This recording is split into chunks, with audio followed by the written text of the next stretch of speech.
I'm Emory Walsh, 34 years old, living in a small town near Flagstaff, Arizona. And last Tuesday, my world collapsed. My husband, Ben, died suddenly from a massive heart attack during a client meeting. No warning signs, no goodbye. Just a phone call at 10:32 a.m. from his assistant, and from that moment, I was no longer myself. I remember collapsing beside the kitchen counter, the phone slipping from my hand, the tone still beeping into silence. My daughter's glass of milk was still on the table. The napkin Ben used at breakfast lay beside the plate of waffles he made for her. Everything was still there. Except him. I met Ben when I was 21 during our time at Northern Arizona University. I was a quiet junior in the psychology program, withdrawn after a childhood filled with emotional fractures. Ben, a senior studying industrial design, was the opposite. He had a smile that disarmed and eyes that seemed to spot the silver lining in every storm. We met when I spilled a full glass of iced tea on my laptop in the library. Ben, sitting one row away, rushed over to help me clean up the soggy papers and pulled a screen cloth from his backpack. Good thing it's not coffee, light tea might still have a chance. I remember laughing, a rare reaction during that tense semester. After that, he often happened to be in the library, asked a few questions, and slowly, without us even realizing, we spent that whole winter together. Group studies, burrito afternoons under the soft sunlight outside the Arts and Design building. Ben never rushed, never made promises, but one thing was clear. He saw me. Not as the girl who frowned, but as someone worthy of patient love. He proposed at my graduation ceremony, to the shock of my friends. He hid the ring in an old Carl Jung book I adored. A small detail, but classic Ben. We married when I was 24 in a small backyard ceremony at his parents' house in Sedona. Back then we had little. Ben had just started his first job at a startup that made assistive devices for the elderly. I worked part-time at a counseling center while studying for my certification. Our first 3 years weren't easy. I miscarried twice, once at 10 weeks, then at 16. Each time left a void no words could fill. I blamed myself. Shut down. But Ben never let me drift.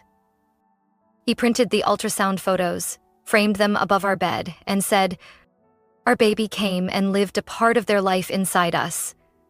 It was short, but it deserves to be remembered, not hidden."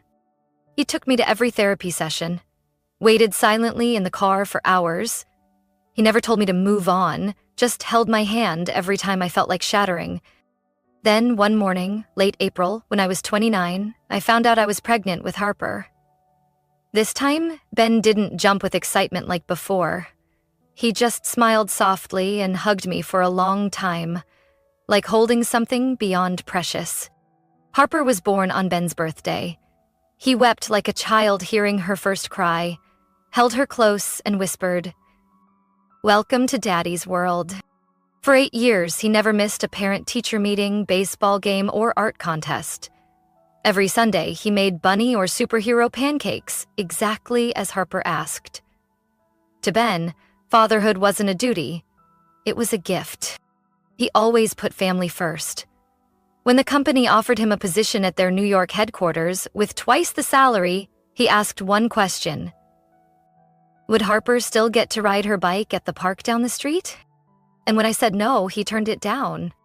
I used to think I was the luckiest woman alive, but the cost of deep love is losing a piece of your soul when it's gone.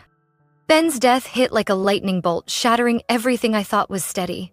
After his assistant's call, I rushed to the hospital like someone possessed, asking our neighbor Melissa to pick up Harper from school. I arrived at 11:18 a.m. 5 minutes later, the doctor told me they did all they could. But nothing could be done. Ben passed at 10:57. A heart attack took him in under 10 minutes. I remember screaming, "No, it can't be," and collapsing onto the cold white hallway floor. My soul felt ripped out.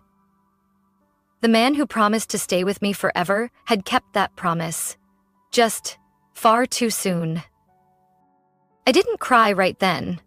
My emotions went numb, like my body no longer belonged to me. I stood frozen, staring at the closed emergency room doors, where the only person who ever loved me unconditionally had just vanished. It took an hour to complete the initial paperwork. Another hour to gather the strength to call my parents. My dad picked up, cheerful sounds in the background. "Hey, Emory, perfect timing. Your mom just brought out Clara's birthday cake." We just finished singing. Had to breathe several times to get the words out. "Dad, Ben's gone this morning.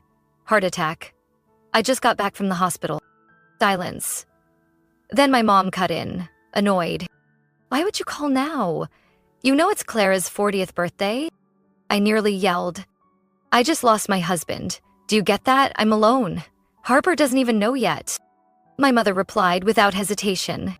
"Emory, I know you're upset, but everyone's here. Can you call again in the morning?" I hung up with trembling hands. They didn't ask if I was okay. No one asked about Harper. "No, I'm coming right over. Just, we're busy with the party, call tomorrow," and silence. That night, I had to tell my daughter her father was never coming home again. Harper sat in the back seat, clutching the teddy bear Ben gave her for her 7th birthday. "Mommy, why didn't Daddy pick me up today?" "Sweetheart." I pulled over, hands shaking, unable to drive any farther. I turned around and looked my daughter in the eye. "Daddy had a really bad heart attack at work today. The doctors tried, but they couldn't save him." She blinked, lips pressed together, as if waiting for a softer version of the truth. "He's not coming home, is he, Mom?" All I could do was nod, my lips sealed to keep the sob inside.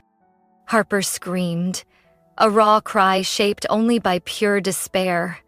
She threw herself into my arms, sobbing with such force it felt like every blood vessel in my chest might burst.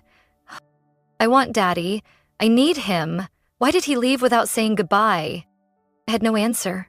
I just held her, letting us both drown in the pain, surrounded by darkness inside the parked car. 3 full days passed. My parents never showed up. I made the obituary list on my own. Contacted the funeral home. Chose the photo for the memorial table. It wasn't until the 4th day that I got the first message from my dad. "Did Ben leave a life insurance policy? You should call the company soon." I couldn't believe it. No condolences. No asking what suit he'd be buried in. Just... I took a screenshot of the message and replied with one sentence. "For the first time in my life, I regret not setting boundaries with you sooner." Ben's funeral was held on a gloomy Saturday morning, exactly 1 week after he passed. In Flagstaff, a light drizzle trailed down the stained glass windows of the wooden church where I used to imagine witnessing milestones of joy, not farewells. Harper and I arrived an hour early. She wore a navy blue dress, Ben's favorite color, with her hair tied to the side the way he used to do it for special occasions. Before we walked in, she handed me a dried sprig of lavender.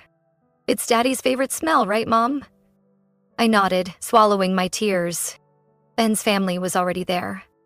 His parents, Albert and Mary Ann, stood at the church doors, welcoming guests with weary but kind eyes. Albert didn't say a word. He just hugged me tight.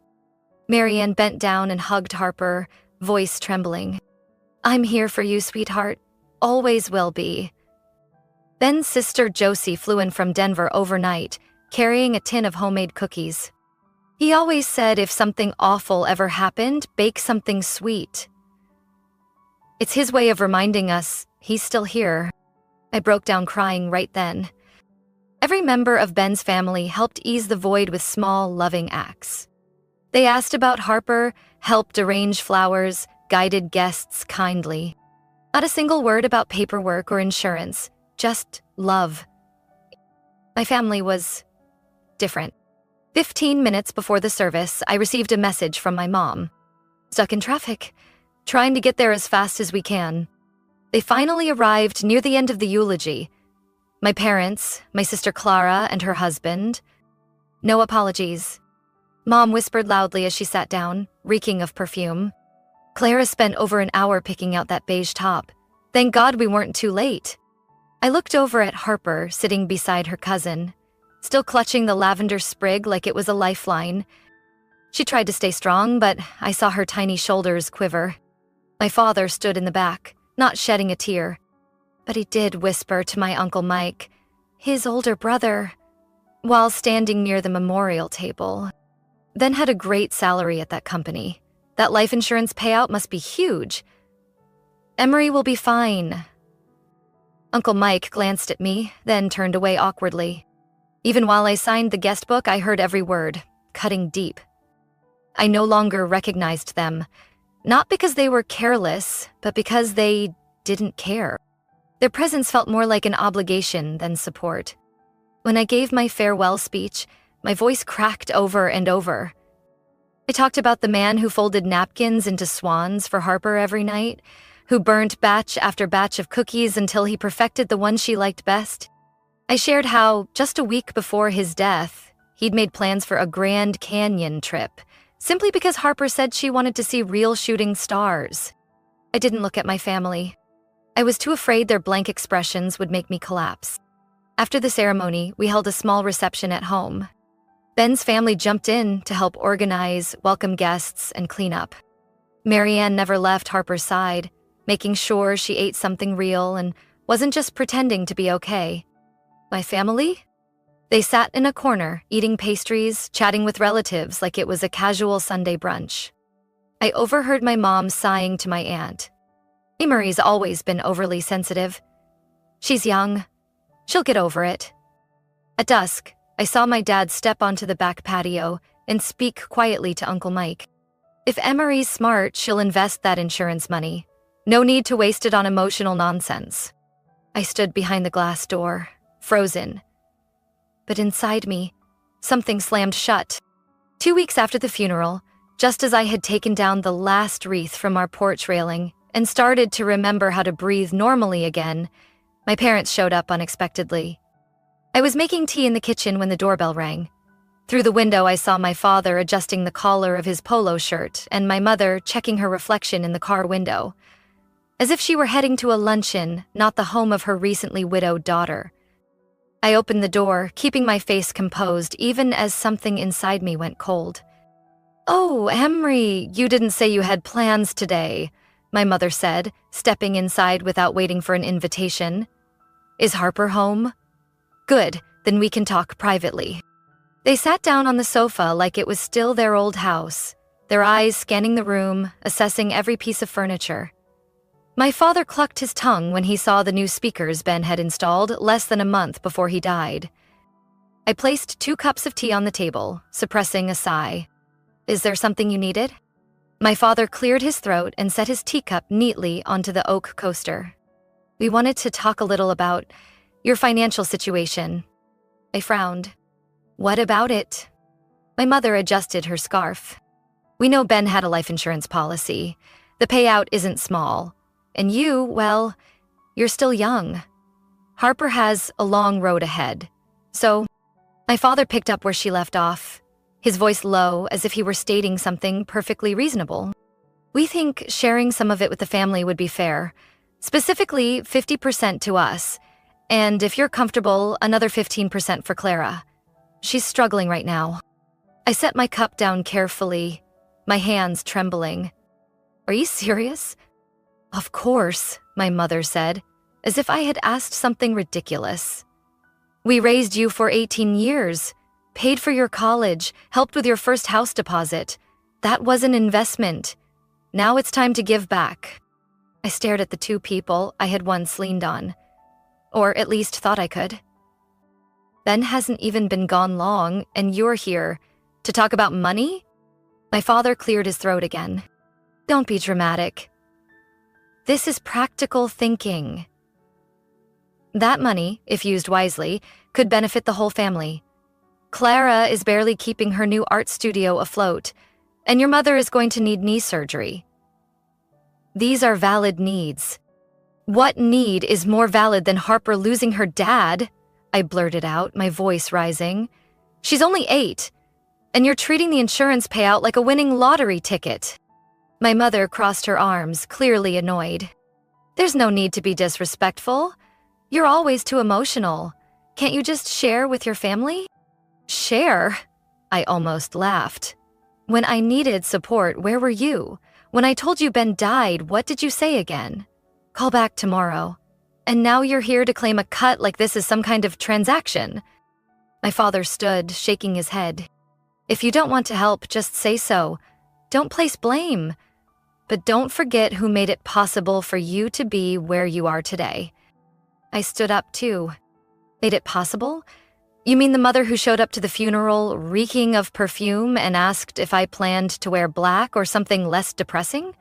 Or the father who whispered to Uncle Mike that the insurance must be decent before Ben's ashes even cooled? Silence. My mother reached down for her purse, my father's face turning red. Just before walking out, he looked back at me. We'll revisit this when you're more level-headed.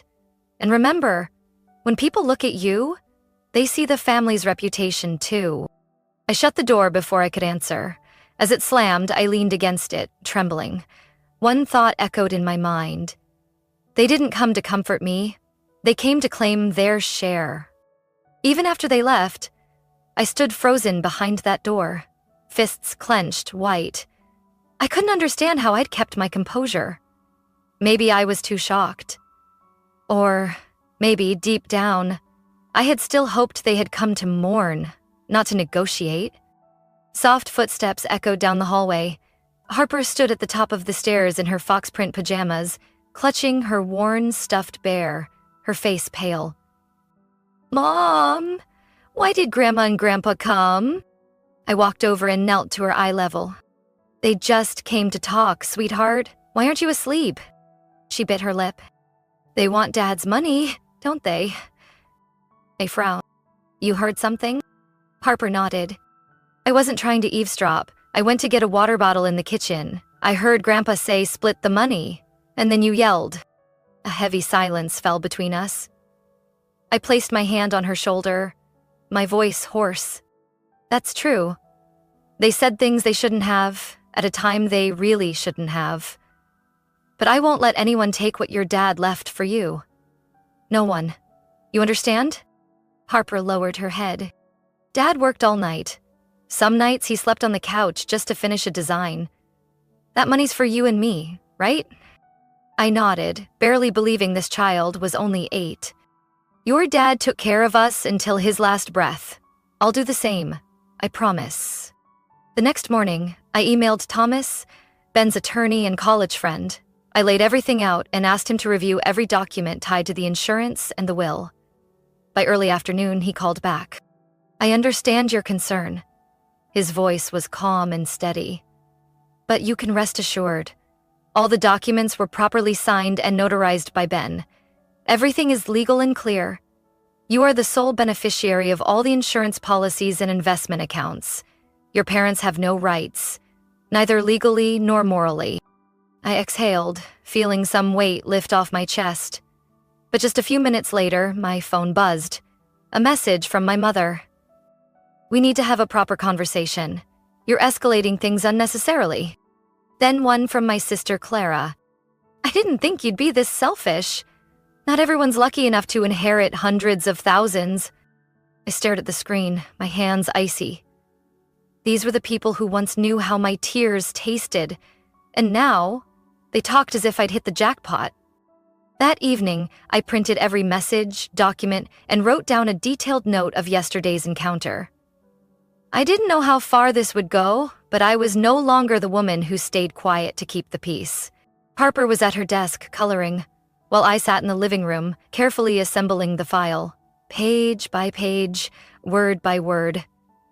When she came out, I thought she'd ask for candy, or invite me to play chess, but she just said, You don't need to be scared, Mom. Dad always told me, if you see something wrong, stand tall and say, no, even to grown-ups. I pulled her into my arms, tears falling into her hair. You're growing up faster than I want, but I'm proud you know what's right. The next morning, I sent a brief message to my parents and Clara. I'm not sharing the life insurance, not out of selfishness, but because I respect my husband and my daughter. If anyone in this family continues to pressure me, I will involve legal counsel. This is the last time I will address this matter." Then I turned off my phone. I no longer felt like the daughter who always nodded and accepted. I was a mother, a wife, and I knew what I had to protect. 3 days after the confrontation, I decided to do something I hadn't had the courage for since Ben's death. Open the file cabinet in his home office. Since he passed, the room felt sealed by memory. Everything remained untouched. The swivel chair with a scratch on the armrest, the crackled teal ceramic mug resting neatly on its coaster, the drawer that stuck slightly on the left. I hadn't touched a thing. But today, I needed to review every document tied to the insurance and investment funds. Not to defend myself, but to defend us. I opened the bottom drawer where Ben kept personal files. Between thick folders, I saw a pale yellow envelope, sealed, with a familiar line written on the outside. For Emory, open only if truly necessary. My hand froze. I recognized Ben's handwriting immediately. Tilted left, slightly hurried, as if each letter was rushing to reach me. I sat on the floor as golden late afternoon light filtered through the blinds. My hands trembled as I tore open the flap. Inside was a handwritten letter, nearly 3 pages long, written in blue ink, every line carefully formed. My dearest Emory, if you're reading this, it means the worst has happened. I'm sorry I didn't explain more while I had time, but you know me. I'm terrible at facing the worst-case scenario. 6 months ago, during a routine checkup, the doctor said I had early signs of a heart issue. Nothing urgent, but enough to make me think ahead. That night, after Harper went to sleep, I sat down and finalized our financial plan. My vision blurred. You don't have to worry. Everything has been arranged. The will and all assets go directly to you and Harper. I also created a separate fund, Harper Education and Life Fund, locked until she turns 25. It's strictly for education and medical care. Most important of all, that fund is accessible only by you. The next line made me stop breathing. I know your father once tried to pitch business ideas to me. One about out-of-state real estate, another about opening a craft studio for Clara. I politely declined, but he might assume that after I'm gone, you'll feel pressured. I clenched the letter. I wasn't the only one who saw it coming. Ben had too, and quietly built a wall before the storm hit. I didn't leave money to be fought over. I left it so you and Harper could stand strong. Independent, never forced to choose between gratitude and safety. I'm sorry I couldn't say this in person, but if anyone pressures you, show this letter to Thomas. I've already spoken to him. My chest tightened. Every word from Ben felt like an embrace from afar. Grief-soaked, but steadying. I took a photo of the letter and sent it to Thomas with a short message. I found this. Hope we won't need it, but did you know what my dad once pitched to Ben? Thomas called back immediately. I know, Ben told me everything in detail, and just like the letter said, all the documents have been stamped, certified, and officially filed. Even if your parents hire an attorney, they have no legal standing. I'll be right behind you if they keep pushing. I nodded slightly, even though he couldn't see me. Thank you, Thomas. Not just for protecting the assets, but for protecting what Ben entrusted to me. The following Sunday, my parents sent a message saying they wanted to resolve all misunderstandings in a civilized manner and invited me to their house, emphasizing, "The whole family will be there. We hope you'll be mature and reasonable." I wasn't going to go, but Harper, after hearing what I told her, gently placed her hand over mine and said, "I want to go. I have something to say." I was surprised. "What do you mean?" She pulled out a cream-colored envelope she had hidden in her desk for days. "I've already prepared it. It's what Dad would have done if he were still here." On the way to my parents' house, Harper sat beside me, eyes watching the rows of pine trees outside, holding the envelope so tightly her hands left creases on it. The air inside the car was taut like a stretched string. When we arrived, the driveway was already full.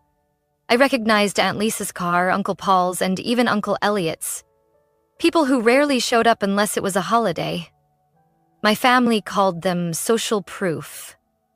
With witnesses present, saying no becomes harder. My mother opened the door wearing a burgundy velvet dress, lipstick bold red, her face stiff but forcing a smile. "Hello, girls. Everyone's waiting in the living room." As I stepped into the house I once called a safe place, it now felt like walking into a trap. My father was seated in the middle of the long couch, with Clara, my younger sister, beside him, swirling her wineglass. Family members lined either side, their expressions stern, like they were attending a board meeting. My father spoke first, in his classic family leader tone. "Thank you for coming. We want to resolve this financial matter like adults. No one wants lawsuits or tension." I stayed standing.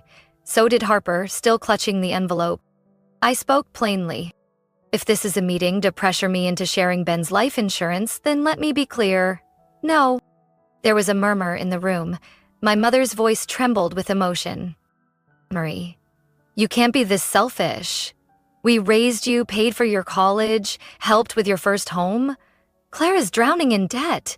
Can't you be a little generous?" Ben worked himself to the bone to take care of me and our daughter.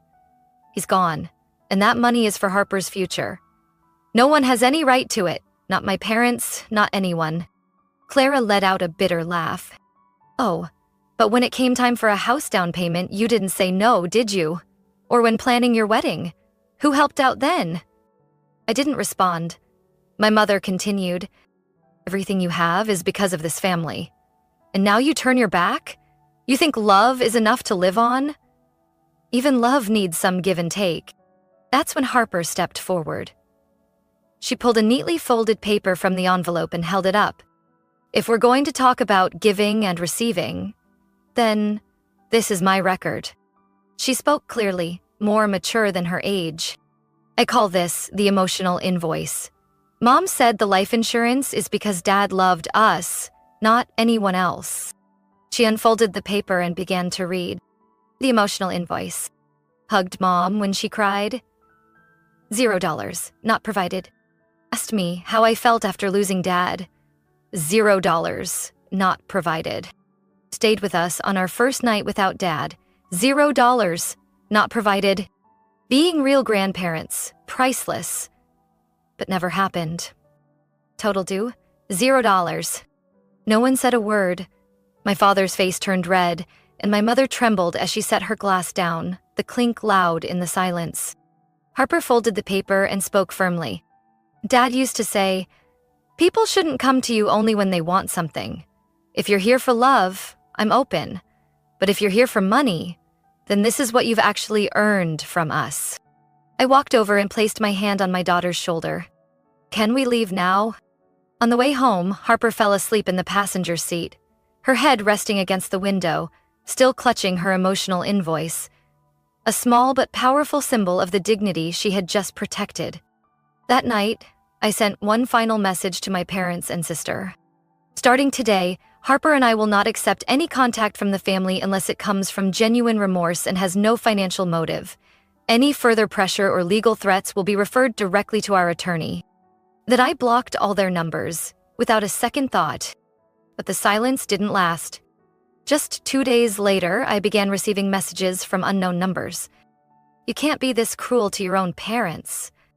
Only Emory would act like she's the victim. And if you don't handle this, we'll be forced to take legal action." I realized they were now asking relatives, even my old classmates, to text and call me, trying to stir guilt over a family torn apart by money. One Tuesday morning, while I was pouring milk for Harper's breakfast, the doorbell rang.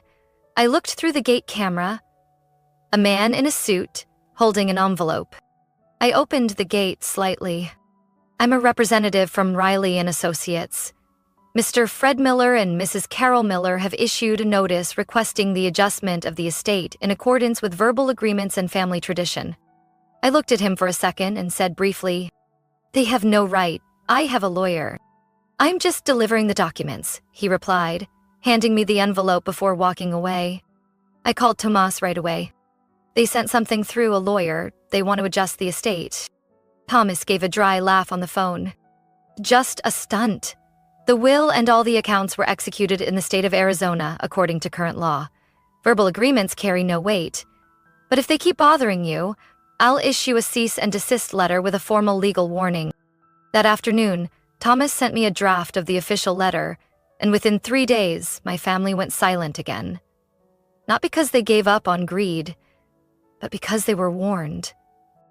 Meanwhile, the people I once felt uneasy around were the very ones pulling me out of the darkness.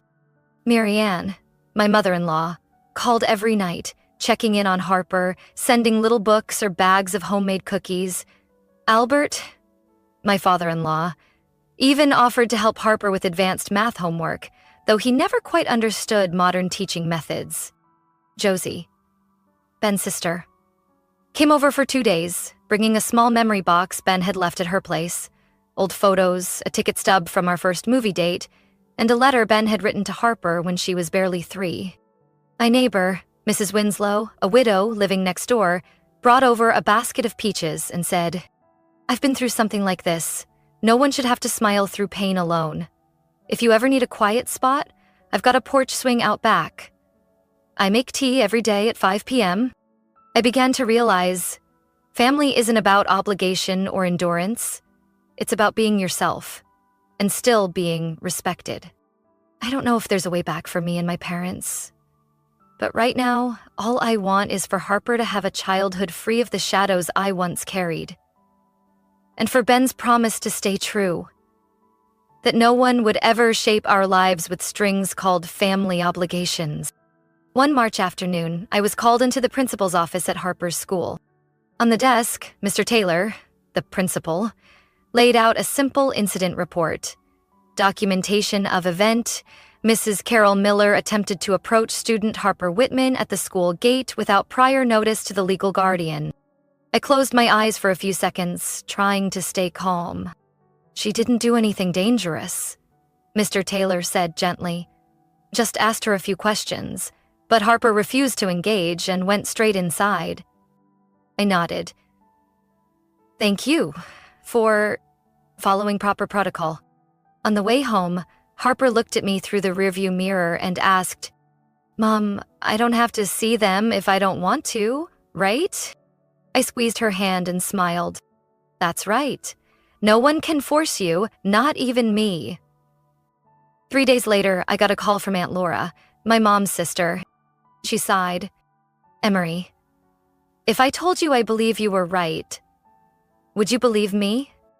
I didn't answer right away.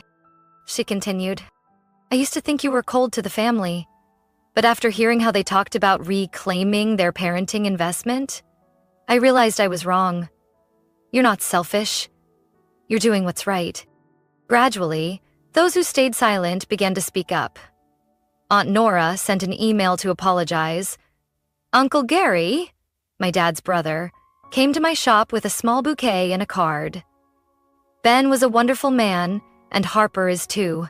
You both deserve to be protected." 3 months later, a handwritten envelope arrived at my house. No return address, just a familiar handwriting. "To Emory and Harper. I'm not asking for forgiveness. I just hope for a chance to say something honest. When your father said, 'Reclaim what's rightfully ours,' I agreed. I thought money would heal the pain of loss. But I was wrong. I pushed my daughter away and nearly lost my only grandchild. I don't want compensation. I just want to see Harper smile. Just once, even for 5 minutes, at a public park. You can bring someone with you, you can end at any time. I won't mention money. I just want to be called Grandma, even if just once, and never again." I folded the letter. I didn't know why my hands were shaking. Maybe it was because, for once, she didn't sound defensive. I forwarded the letter to Thomas with a note. "I agree to let my parents see Harper for 15 minutes. At Hillstone Tea Lounge, a public place, with me and my lawyer present. If they mention money or make Harper uncomfortable, the meeting ends immediately." At Hillstone, we sat in a quiet corner, by the window. My parents arrived on time. They brought nothing but my mother's old leather bag and a slightly awkward expression. Harper looked at them. She didn't run over, but she didn't turn away. She simply nodded. "Hello?" My mother sat down, her eyes on Harper for a long time. She didn't speak at first. Then, gently, "I used to think I was right, but now I just want you to know. I miss you." Harper said nothing. Then, suddenly, she pulled a drawing from her backpack. A wooden bridge stretched across a river. On the left, it said past, on the right, future. In the middle, a faint pencil line read, "Bridges can be rebuilt, but not for free." My mother looked at the drawing and began to cry. She didn't try to explain. She didn't ask for more time. The meeting ended exactly at 15 minutes. As they left, my mother said only one sentence. "If someday you allow it, we'll learn how to be parents again, from the start." 1 month after that first meeting, I allowed a few more short visits between Harper and her grandparents, each one no longer than 30 minutes, always in public, always with me present. What surprised me was that my parents, especially my mother, fully respected the boundaries I set.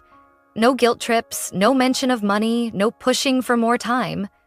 They simply asked Harper about school, the painting she was working on, and her weekend piano class. My father often just sat quietly, but whenever Harper mentioned her dad, "Ben?" He nodded as if trying to remember every detail. I noticed he started bringing a small notebook, occasionally jotting down little stories Harper shared. At first, I thought it was just performative remorse. But after 5 visits, I began to feel that his silence wasn't as cold as it once was. In April, on Ben's birthday, I held a small memorial in the backyard. Harper hung up photos herself, and I set up a quiet corner where those who truly appreciated Ben could write a few words of remembrance. I hesitated for a long time before deciding to send an invitation to my parents. No emphasis, no disclaimers, just a simple note. "If you come, please come with respect." That afternoon, I was surprised to see them arrive early.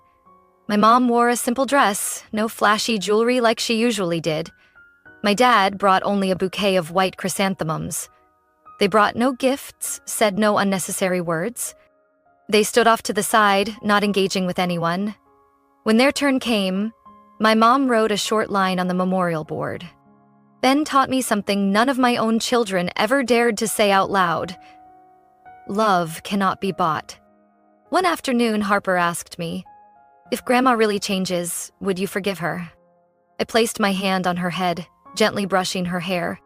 Forgiveness isn't to make others feel better. It's so your own heart can breathe. Emory's story is a reminder that loss doesn't just bring pain. It reveals the true nature of those around us.